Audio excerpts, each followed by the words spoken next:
Estimados, estamos aquí en una nueva saga de videos. En esta ocasión vamos a iniciar con Juniper, específicamente para el examen de certificación o dentro del track o path de certificaciones, el primero que es el JNCIA. Así que vamos a ver un par de aspectos fundamentales sobre Juniper. Primero que nada vamos a estar viendo un poco sobre qué es esto de la certificación JNCIA de Juniper. Vamos a ver un poco de los requerimientos. Primero que nada, hablando de los requerimientos para poder certificarnos en esta nueva tecnología que es Junos o en este examen de certificación de Juniper. Lo primero que debemos saber es que Juniper asume que nosotros ya tenemos fundamentos básicos de networking.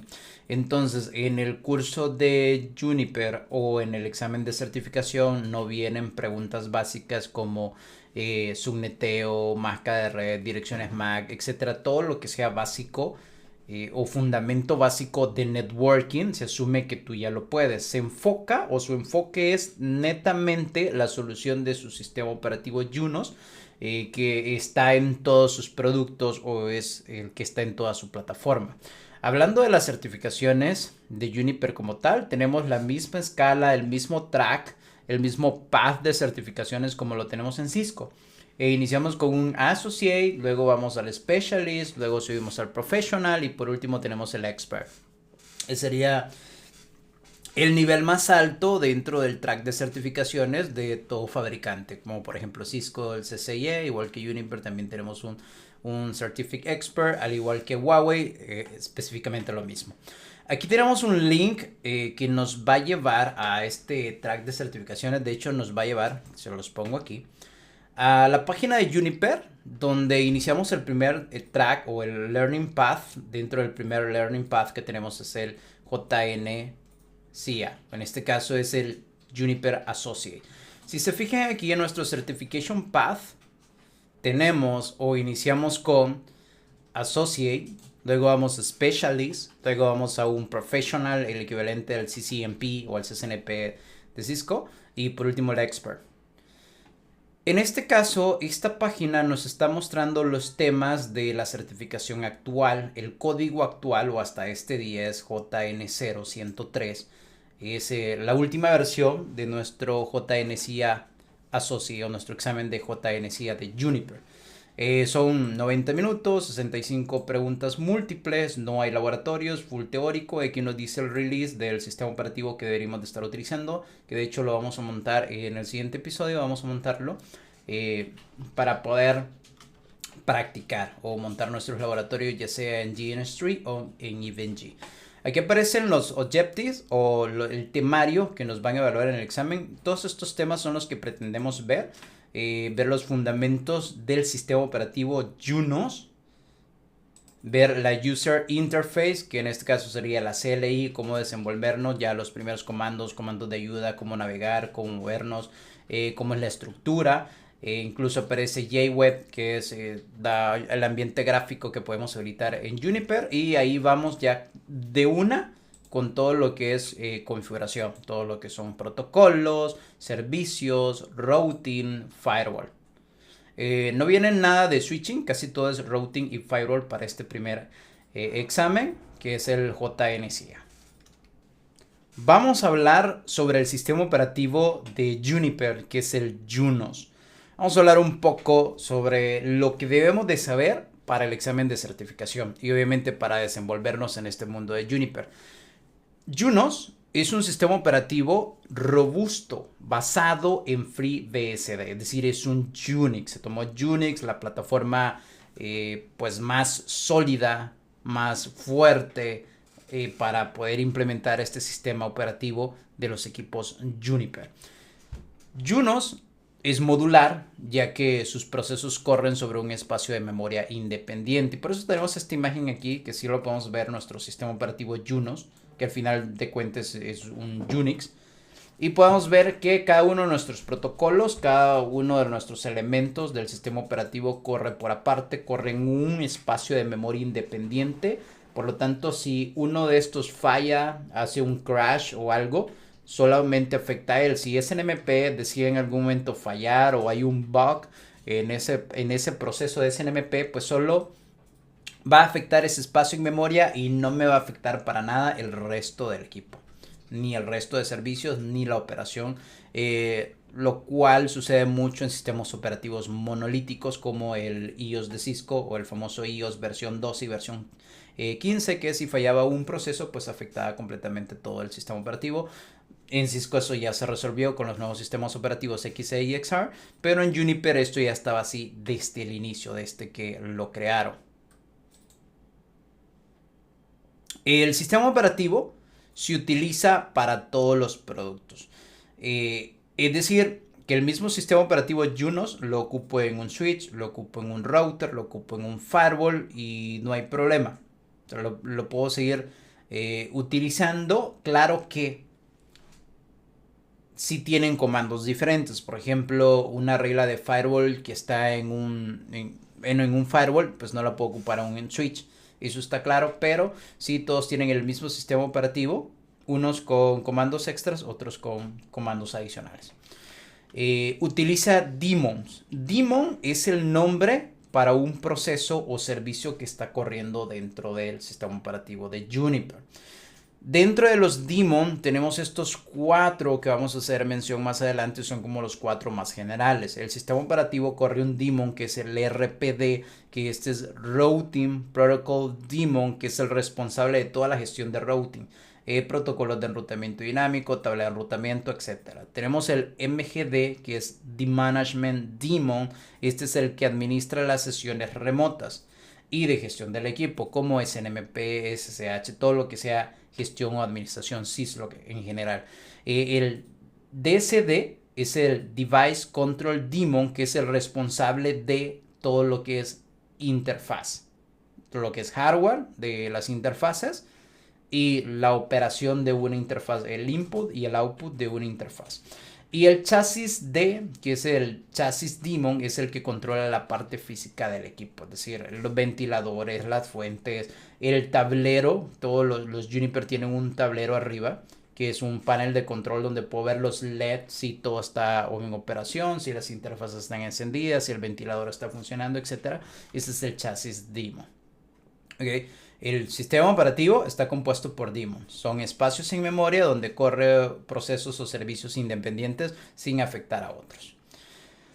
Cada versión de Junos tiene un tiempo de vida o tiene un end of life que es de 3 años. En este caso, cada vez que sale una versión nueva, por lo general, se le pone el año en el que salió. Como podemos ver aquí, tenemos aquí intentando descargar un SRX, que es un sistema operativo para un firewall, y tenemos que el release es la versión 20. 20 es porque salió en el 2020. Luego tenemos 1, que es la primera versión que salió, y podemos tener un 20.2, podemos tener un 20.3, es decir, aquí podría ser .2 o podría ser 20.3. Eso significa que se ha ido agregando nuevas características, nuevos features. Y el R1, R2 que vemos aquí hace referencia si ha habido una corrección de errores, si hemos tenido una corrección de bugs. De hecho, aquí dice que en marzo del 2020 salió la versión 20.1 R1 y después en diciembre del 2020 salió la 20.1 R2. Significa que ese R2 significa que ya cubrieron varios de los errores o bugs del sistema operativo, pero que todavía no se le han agregado nuevas características o nuevos features porque sigue siendo 20.1 y no ha pasado a 20.2 o 20.4. Recuerden que tiene 3 años de fin de vida y después se recomienda pues después va a pasar de la versión 20 pues a otra versión. Si ya es en el 2023 pues va a pasar a la versión 23, etc. Aquí podemos ver la página de descarga de software de Juniper, en este caso un Juniper SRX 300. Podemos poner la versión, de repente la versión 19.1. Vean, aquí aparece que para la versión 19 del sistema operativo salió en el 2019 y ha tenido 3 Rs, R1, R2, R3, porque se han ido cubriendo o mejorando lo que son los bugs. La última, tenemos una versión que salió en el 2020, R1, R2.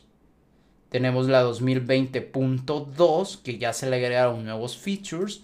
Y tenemos la 21 que salió el 26 de marzo del 2021. Por eso es 21 por el año en el que va saliendo la versión del sistema operativo. ¿Ok? Cada versión de Juniper crea nuevos releases. Al reparar estos errores o bugs del sistema, pues son los errores que hemos viendo. Nada más para resaltar ahí cómo están compuesto esta parte del sistema operativo. Ahora, el control plane y el forwarding plane dentro de estos equipos Juniper o dentro del Juniper OS. Los equipos Juniper en general, cualquier equipo Juniper tiene dos planos. En Cisco tenemos tres. Tenemos el control plane, el data plane y el management plane. En Juniper nada más tenemos dos planos. Tenemos el plano de control y tenemos el plano de envío. O el forwarding plane y el control plane.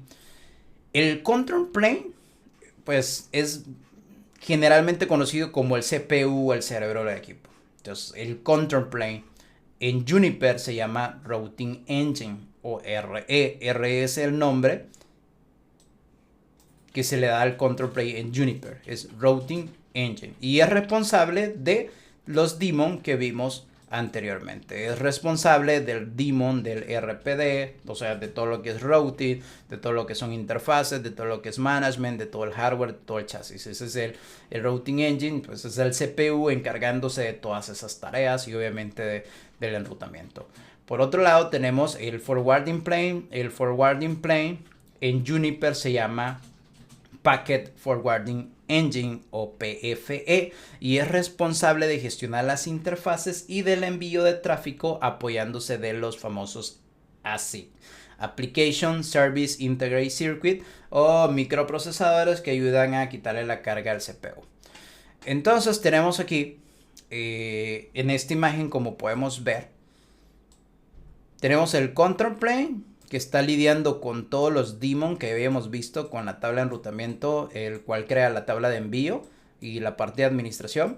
Y aquí abajo tenemos ya nuestro PFE o Packet Forwarding Engine, el Forwarding Plane, que son las interfaces que están recibiendo input de tráfico, que están recibiendo input. Y si este tráfico necesita ser procesado por el control plane porque es una actualización de enrutamiento o es una toma de enrutamiento o es un ping o es tráfico que va directamente hacia cualquiera de estos procesos, pues el tráfico sube al control plane y luego baja de regreso al forwarding plane. Componentes específicos del forwarding plane. Los componentes del forwarding plane son nuestro switching control board, que básicamente es la tarjeta de puertos o la motherboard. También tenemos lo que es el PIC y el FPC. El PIC no es nada más que la Physical Interface Card, que es la tarjeta de puertos que ya puede estar integrada en el equipo, o también tenemos Flexible PIC Concentrator, que serían estos módulos que podemos remover. Aquí, por ejemplo, pues un equipo modular donde tenemos, si se pueden ver, dos tarjetas de línea o dos line card, que en este caso en Juniper se llaman Flexible PIC, que son tarjetas removibles, la cual ya tiene cada una las PIC o las tarjetas físicas donde conectamos pues ya nuestro cableado, que puede ser óptico o de cobre. Entonces la PIC es el puerto y el Flexible PIC pues es el módulo que puede tener múltiples puertos que puedo insertar, retirar e insertar.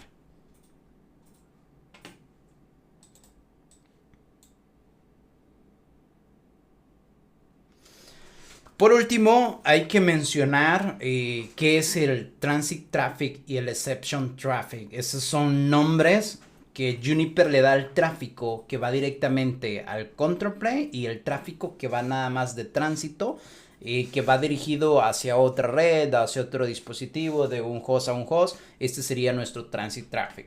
El Transit Traffic es el flujo de datos procesado por la Forwarding Table. Y ahora bien, ¿qué es la Forwarding Table? La Forwarding Table es una base de datos con la cual se toman decisiones de envío compartida entre el Routing Engine y el Packet Forwarding Engine. Ya habíamos visto que tenemos nuestro CPU, tenemos nuestro plano de datos o el forwarding engine. Cada vez que entra un paquete y este paquete, por ejemplo, va de la PC A hacia la PC B, es un paquete que no tiene que ser procesado por el CPU porque es un paquete de tránsito, no viene hacia el propio equipo. Entonces, cuando este paquete entre, para tomar una decisión de envío, para saber por qué puerto lo tengo que enviar, voy a hacer referencia a la forwarding table. La forwarding table es el resumen de lo que hay en el control plane. El control plane lo que hace es, a través de la construcción de la tabla de enrutamiento, de la tabla de adyacencias, a través de los puertos, la tabla de ARP, etcétera, él ya tiene toda la información. La forwarding table es construida por el CPU o por la routing engine y contiene toda la información de envío, contiene las redes de destino, contiene los puertos de salida, contiene la IP de siguiente salto, contiene la dirección MAC, etcétera. No solamente la información a nivel de capa 3, también a nivel de capa 2, si hay que conmutar o la tabla de direcciones MAC, pues también está ahí. Entonces lo que hace es compartir todo lo que ya construyó en el routing engine, lo comparte contra el Packweb Forwarding Engine para que tengan la misma información. Entonces todo esto que él construyó lo comparte contra el PFE, de tal manera que cuando venga un mensaje de parte de la PCA y vaya hacia la PCB, el paquete haga referencia a la forwarding table y salga inmediatamente por el puerto de destino hacia la computadora que tiene que ir. Este es el transit traffic, tráfico de tránsito. Ahora, el tráfico de excepción es el flujo de datos que debe ser procesado por el RE, que no lo puede procesar con el forwarding table, sino que ya es responsabilidad propia del CPU procesarlo, como por ejemplo peticiones SSH que vienen directamente al equipo, ICMP, un tracerow, una actualización de OSPF, pues el CPU tiene que procesarlo para manipular o actualizar el forwarding table o la tabla de enrutamiento, etc. Entonces todo lo que va ya directamente al equipo tiene que ser procesado por el equipo. Es un exception traffic entre el routing engine y el packet forwarding engine. Tenemos un link interno de interconexión que ya tiene tiene un filtro o un rate limit, el cual limita la cantidad de tráfico que puede subir y que nosotros también podemos manipularla. Eso es como protección de nuestro CPU o de nuestro routing engine. A eso hace referencia aquí nuestro internal link. Por último, y para ir terminando nuestro primer episodio, vamos a ver los modelos de equipo, que es algo que causa mucha intriga saber. Ok, yo en mi caso, que vengo del mundo de Cisco, me puedo perfectamente cuáles son los modelos de router, switches, firewall, etcétera. Y en Juniper, ¿qué tal? En Juniper, para routing o como router, tenemos estas tres series de equipos. Tenemos de derecha a izquierda, pues los que se utilizan más en Enterprise, como son los ACX, que son router más pequeños, más Enterprise. Luego tenemos los MX, que son ya más para data center y proveedores de servicio. Y por último tenemos los router PTX, que ya son router extremadamente robusto. La T es que ya su procesamiento de tráfico es en terabyte. Ya no procesan en gigas, sino que en terabyte. Ya son equipos muy robustos, por eso miren que son muy grandes. Por otro lado tenemos los equipos para switching. En este caso tenemos los EX, que son para Enterprise. Si se fijan, serían como el equivalente a los equipos 9200 de Cisco, los 9500. Son equipos de puertos de cobre y que también tienen combinación de puertos ópticos dependiendo del modelo del equipo X. Por otro lado tenemos los equipos QFX, que también son switches, pero estos switches son el equivalente a los Nexus de Cisco o son más para data center y son full ópticos para conectar pues puros servidores y son mucho más robustos. También tenemos dentro de los equipos de seguridad tenemos los equipos SRX. En este caso, estos son los modelos de firewall o el modelo de firewall por excelencia de Juniper, que de igual manera tenemos de diferentes, si ustedes se fijan, diferentes tamaños, porque tenemos diferentes modelos para diferentes necesidades. Y por último, tenemos los virtual devices, los equipos virtuales en los cuales podemos virtualizar un router, en este caso un Virtual MX, que sería un router que podemos virtualizar, que de hecho es el que vamos a estar montando en nuestro simulador, y también podemos virtualizar los firewall como los SRX. Y con esto, estimados, llegamos al final del primer episodio. Vamos a continuar montando ya nuestro laboratorio. En el siguiente episodio vamos a montar un par de equipos virtuales en nuestro EVE-NG para poder comenzar a hacer prácticas y llegar ya a la parte del User Interface.